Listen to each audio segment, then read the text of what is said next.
Well, good morning, everyone. You know, a few years ago, I met a deacon who told me that he had never, ever considered becoming a deacon until one day he was in church praying and he heard the voice of God. God said to him, "I want you to serve my church as a deacon." And I got to tell you, when he told me this, I was a little skeptical. I have never heard God's voice in that way. It's hard for me to imagine that anyone has. And it turns out he was skeptical too. He didn't think it was God's voice, just a voice. Right? But he was alone in the church. He was kind of freaked out by this experience. He went and met with his pastor, who helped him to kind of discern and understand. And he came to believe that it was the voice of God that he heard. So one thing led to another. He applied for and was accepted into the deacon formation program up in the Diocese of San Francisco. He continued to discern with the help of his pastor and other spiritual mentors, and eventually was ordained a deacon. He's served as a deacon for a couple of decades now, quite happily. And it all began when he heard the voice of God out of the blue while he was praying in the church. And this story always reminds me of this passage we just heard from the first book of Samuel, the call of Samuel.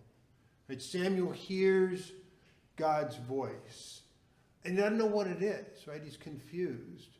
And Eli, his spiritual mentor, eventually helps him to understand, to discern that this is the voice of God calling to him. So he listens to and responds to God's voice.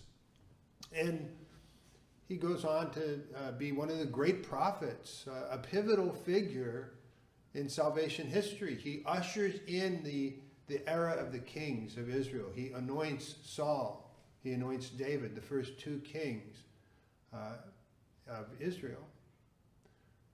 And I think we all hear God's voice in different ways. And like Samuel, like my deacon friend, I think often we need help to discern God's voice and to respond to God's voice. You know, when I first heard my friend's story, I didn't believe him. But when I started thinking about it, I realized that it's actually not that different from my own story, because I never, ever thought I would be a deacon. Until one day, out of the blue, my pastor asked me to consider it. And in hindsight, I believe that that was God using my pastor to make that invitation.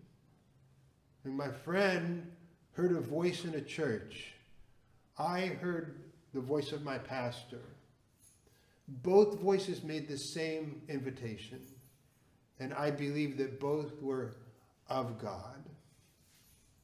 Now, these vocation stories out of Samuel, my friend, my deacon friend, and even mine, seem a little extraordinary. But God is present in the ordinary. And God speaks to us in the ordinary. And we are called to find God in the ordinary and to follow the example of Samuel and say, "Speak, Lord, your servant is listening." And so this morning, as we gather to share this sacred meal, let us be attentive to the voice of God in the ordinary events of our lives today. How is God calling you to respond to him today? And do you have the courage to say, "Speak, Lord, your servant is listening"?